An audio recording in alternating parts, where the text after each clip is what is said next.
Metal, metal. You're listening to us, and we're talking with the great Dave Mustaine of Megadeth. Dave, how are you doing? I'm great. How are you?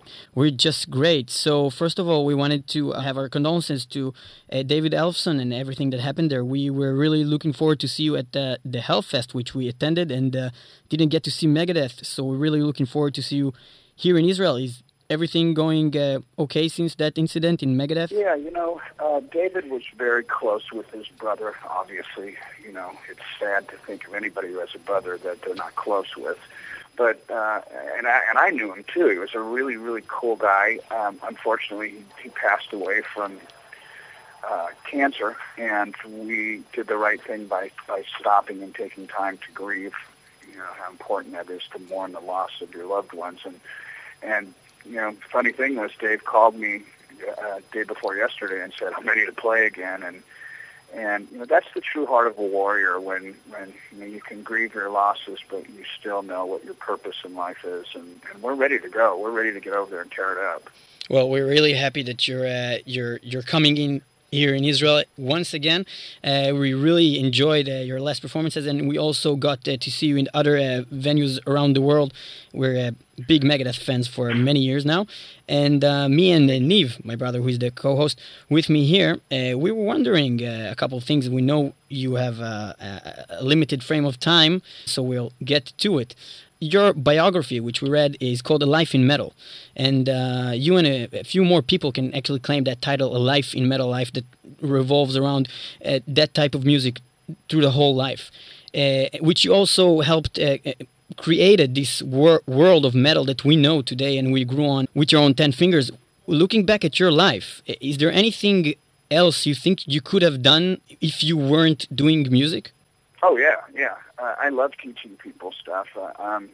It's no secret how dedicated I am to our fan base. A lot of fans, they know they've had experiences with me where we've talked a lot, and I see a lot of musicians who, they act like they care, but do they really go out on a limb for them and spend their time? I remember several times standing out after a concert, wet hair, and it's either snowing or raining, and I'm outside my bus signing autographs. That's the stuff that's important. It's not the stuff that's easy to do, because if, easy stuff is, anybody can do it. It's the hard stuff that makes it valuable at the end of the day. What would I do if I wasn't a musician? I'd probably be a teacher. Well, because, I used to teach martial art, and I've been a guitar teacher for ever since Megadeth started. I've always had to show the new guy the parts. Oh, yeah, of course, in the band. Is there anything in your vast, huge career that you regret that happened, that you would have done differently? Oh, sure. I would love to have said goodbye to Gar Samuelson before he passed away. Mm-hmm. There's a couple of things I wouldn't have done myself, like ODing, and probably wouldn't have punched James in the mouth. And there's a lot of stuff. You look back in hindsight and you think, God, I probably should have done that different. But see, that's the importance of when you have someone in your life as a role model to help you. There's an ancient Asian proverb that says, a smart man learns from his mistakes, but a wise man learns from the mistakes of others. Who knows? That may be from the Book of Proverbs. I don't know where it originated from, but I would rather learn from your mistakes than my mistakes, because it's less painful that way. And I think that because I've shared my life and a lot of the things that I've done right and wrong, it's helped a lot of our fans in their personal lives, and definitely a lot of musicians too, because, I've been doing this for over 30 years, and it's fairly obvious to anybody who has a brain that people have been trying to hold me back. The funny thing is that of all the interviews we did till today, I think you're the first one who didn't give us the answer that you wouldn't change anything. Yes, probably. Which is pretty interesting.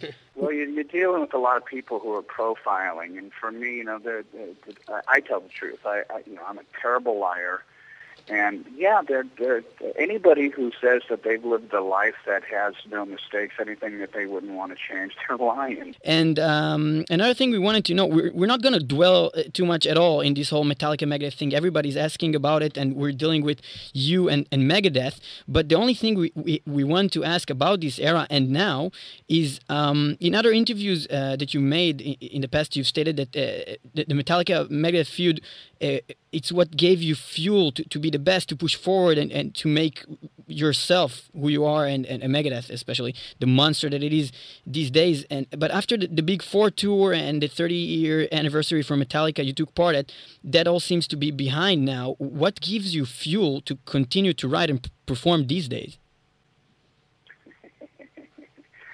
Paying for Electra's college tuition.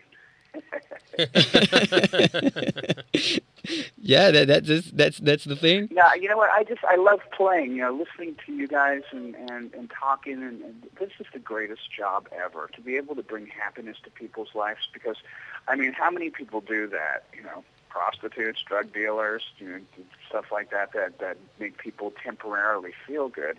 But music is something that, I mean, you know, you've got that song that you listen to that makes you feel great. I remember for the longest time I would get up in the morning and I would listen to that song from out of nowhere, from Faith No More. That was my get up in the morning song before I would go and you know, do my martial art training, because it just made me want to get up and kick somebody's ass. And to me, I think that when you have something to live for, someone to live for, and you have a cause, you have a purpose, then it makes your life so much more enriched and fulfilling. And I like being able to contribute to other people. At the end of the day, I know that if I had never picked up the guitar, the world would be totally different. Usually, we don't really deal with politics, or nor does the bands that we interview want to really get into this whole situation going on here. But first of all, these days it's starting to kind of boil up again. But we wanted to know, being Dave Mustaine of Megadeth, one of the biggest critics of politics and war in general in the metal industry throughout the years, and the person that wrote Holy Wars, what's your take about what's going on here in the Middle East? You know, sure. Well, let me just correct one thing. It wasn't specifically about Israel. That song was about the IRA. And it was saying, don't look to Israel to be the place where the conflict is, because it's it's right under your own nose. It can be wherever you're at. You know, terrorism is something that I believe the rules of fighting have changed. You know, when you see a soldier that will get in front of a baby carriage to protect the child and the mom, that's honor. When you see a soldier get behind the carriage and the mom and hide like a coward, that's not honor. When they start going into hospitals and schools and shooting people in there and fighting from there, that's not honor. There were rules that we used to fight. There was honor with the warriors. And we just don't have that anymore. And to me, I think that it's much more, I believe it's much more honoring when you have two combatants that will fight in the open instead of somebody hiding.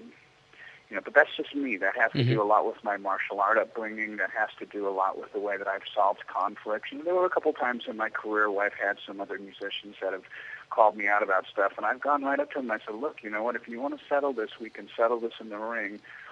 And, you know, we'll do it like gentlemen. And, you know, we ended up talking it out. And I think because of having the courage to go up to somebody instead of going like, you're a pussy, you're this, you're that, you know, that stuff doesn't help, especially when it's a guy in a band that you really like and unfortunately something's happened. You know, a lot of times the press and the media sometimes get it wrong, you know, and they'll say stuff like from my language into somebody else's mother tongue, and when then they retranslate it back again. For example, if I did an interview and it was translated into Spanish and then back from Spanish into English, man, it could totally change. It could go from saying, like, I think that guy is crazy to I think that guy's retarded. Yeah. You know, and there's a total difference for saying, like, get crazy, you know, like Ozzy says, or like, get retarded. You know what I mean? Throughout the years, you read your biography, and we know basically what happened with your life, because you're not hiding anything, like you said. It seems like what happened with your life happened with the band. Through the music, and we can actually hear stages that you went through the music and how it changes. What we want to know is, do you feel it's still like that, and the music you do today is reflecting what you are going through? It definitely does. Music for some people is a form of release. For other people, it's a platform for them. and I don't really need a platform because I'm outspoken. So with the music, what I try and do is share, experiences and stories from my life. When I was growing up, I was a little surf punk, and I liked to listen to punk rock. And believe it or not, the Police were considered a punk band at one time. So I had listened a lot to the Police, and I really have a respect for Sting as a musician. And one of the things that he said is you have to live the life in between records in order to have something relevant to write about. If all your songs are about, sex or drugs or partying or stuff like that, after a while that gets old. What are you going to do? What are you going to say that's going to make somebody's life better? Because when you're making music, really, when it comes down to it, at the end of the day, it's sales. A record is no different, really, from like a guy that's selling tires or donuts or something. It's sales. Now, how does my music stack up against another band? That's the thing. Is what I'm saying going to stimulate your mind, or is it something that you're going to listen to the background and just kind of go, oh, well, whatever? All right. In 2005, in Israel's Metalist Festival, Megadeth were performing Palmachim Beach, and the bill, there was supposed to be another band called A Section. What we heard here as fans is that you stated that you don't want to share a stage with such a band. Our question is, was it related to the fact that the singer was a convicted murderer, or was it because of the band's relation to satanic cults, and why did it bother you? Well, the truth of the matter is that when I first had gotten my life back in order back in 2002, I had made some changes. I had a severe injury to my arm, and when my career had stopped, it made me really take a hard, sideways look at everything. And I figured, just for now, because I don't really know a lot about what I'm doing, I want to make sure that I don't play with any bands that have junkies in them, because I can't be around guys that are doing heroin because of the temptation, and because I'm trying to have something in my life that is a power greater than myself, so that I'll get myself back in shape. And I don't want to be hanging around with guys that are going to be dangerous for me spiritually, because I had just decided that I was going to start following a spiritual path. I figured, I don't want to go back, because I was into witchcraft and black magic and everything like that, so I know about that stuff, and I figured, I'm just going to try and avoid that stuff. Never said that I hated anybody, just didn't want to play with them, and I was so curious to see the poster for the concert, because it was written in the Hebrew font, or script, whatever you call it, and then I saw the band Dissection, and I thought, well, that's a cool name, and I looked it up, and I went, uh-oh. So I told the promoter, I said, look, we can't play. We're not going to play that festival. I never said kick them off. Well, yeah, of course, yeah. That was the promoter's mistake. The promoter kicked them off. And it's hard enough as it is in music to get concerts, so I would never kick a band off one of my shows.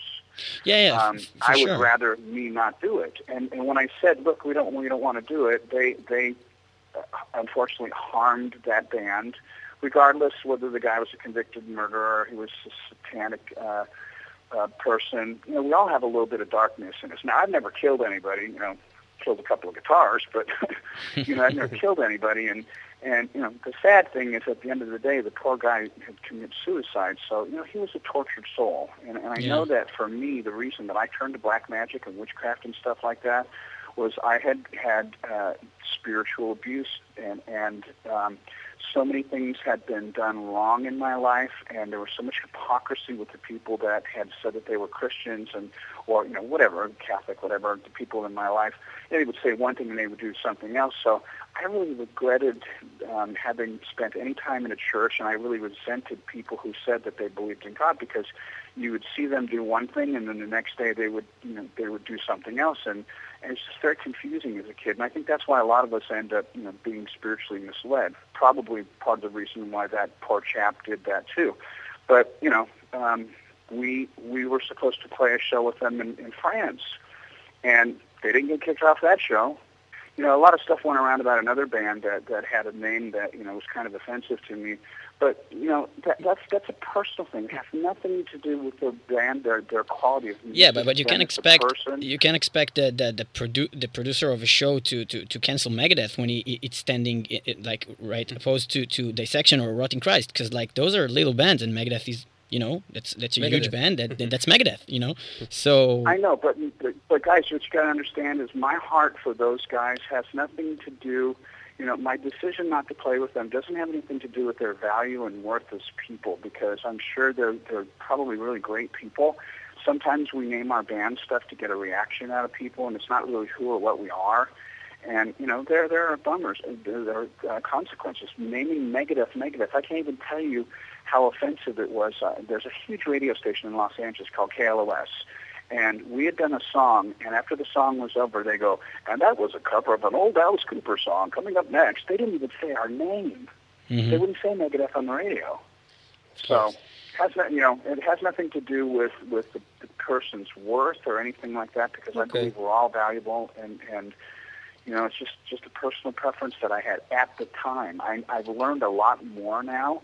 So, if the opportunity came up to play with bands that were contrary to what my personal, political, spiritual, or any kind of moral values that I have, that's something between me and my relationship with God, and I don't push that on anybody anymore. At the beginning, I didn't know, and I wanted to play it safe. And I think that anybody who would judge me and say, oh, well, you know what, Dave made a huge mistake. He just joined a new club, and he didn't know all the rules, so instead of breaking the rules, he said, fuck you to everybody.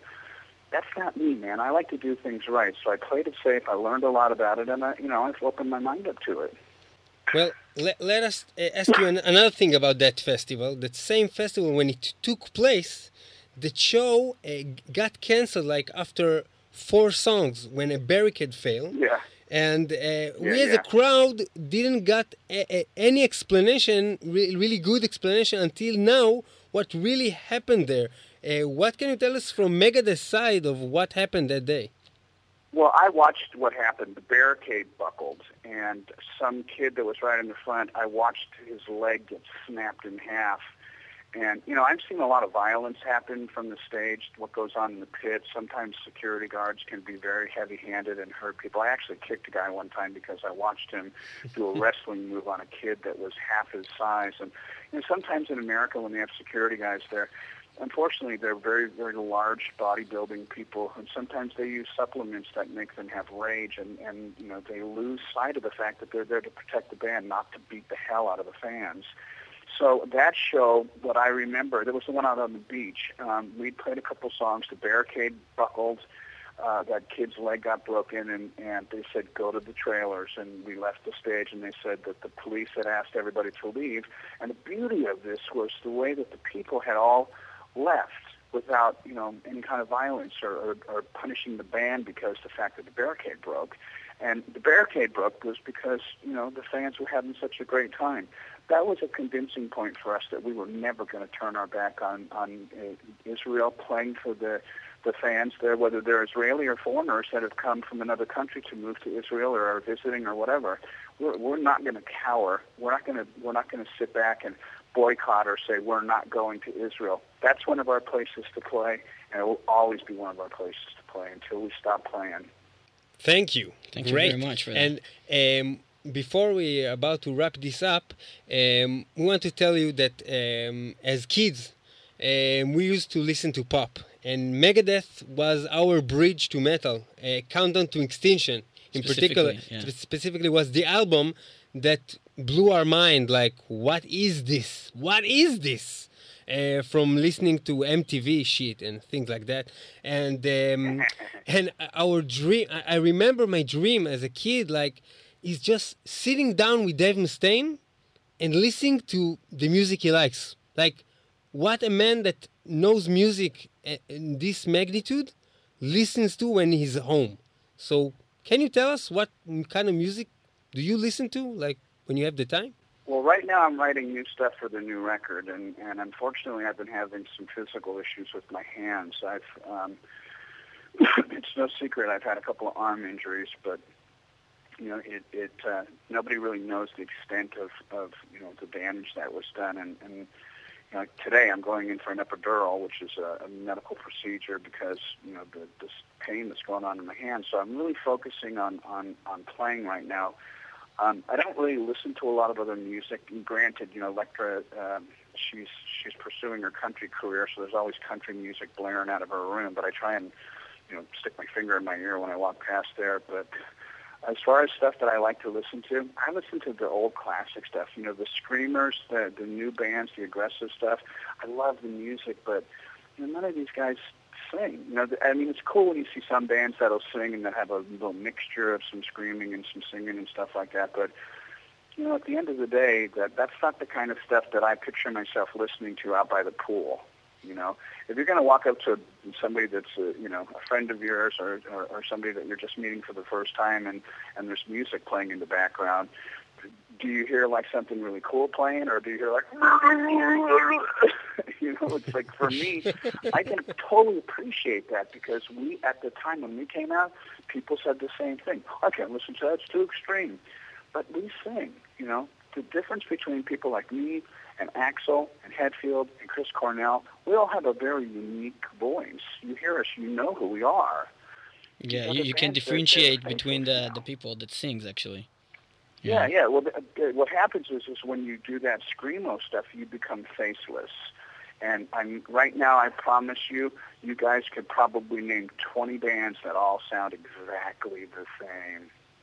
Yeah, that's right. Yeah, of course, when you listen to growling all day long, you also manage to get the ear to actually know which singer growls how and what. But I understand what you're saying. For years, for us, it was really hard to listen to any kind of growling ourselves. So it was only Metallica, Megadeth, and Iron Maiden. Dave, when we met you in NAMM 2011, we actually met you there in the signing session. There was a long line of hundreds waiting to get a signed poster, and you seemed so exhausted from the whole craziness of that day. You didn't even raise your head at some point to really look at the people over there. And when we got to you, I said, "Hey, Dave, my name is Lior. I'm a huge fan from Israel." And when you heard the word Israel, you raised your head, looked at me, and had the biggest smile ever, and you shook my hand. And I just felt the connection that you have with Israel, and we wanted to know, am I right by saying that this place is special for you? You're right, brother. You're right. My mom was a German Jew, so I have history there. She was a biblical Jew, not a rabbinical one. So, I have an affinity for the nation there. I've gone there, and I've traveled, as far as what is safe, and I love the country. Whether again, the Israelis or any of the foreigners who have settled there, they've always been wonderful to us. We've never felt unsafe. Now, granted, the first time we came there, the Hilton that we stayed in Tel Aviv had pock marks on the building from where the Scud had hit it, but I've never not felt safe there. The security is a bit extreme, but that's the extreme times call for extreme measures. But I don't worry about that stuff. All I care about is seeing your face smiling, whether you're headbanging or throwing your hands in the air or singing, or even if you're flipping me off. I just, I'm there to make you happy. Dave Mustaine. Dave Mustaine. We'll just wrap by saying that you have stated in an interview posted on Megadeth.com from I think the last NAMM show. You said it at some point in the interview that sometimes you wake up and wonder if you're still relevant to this world.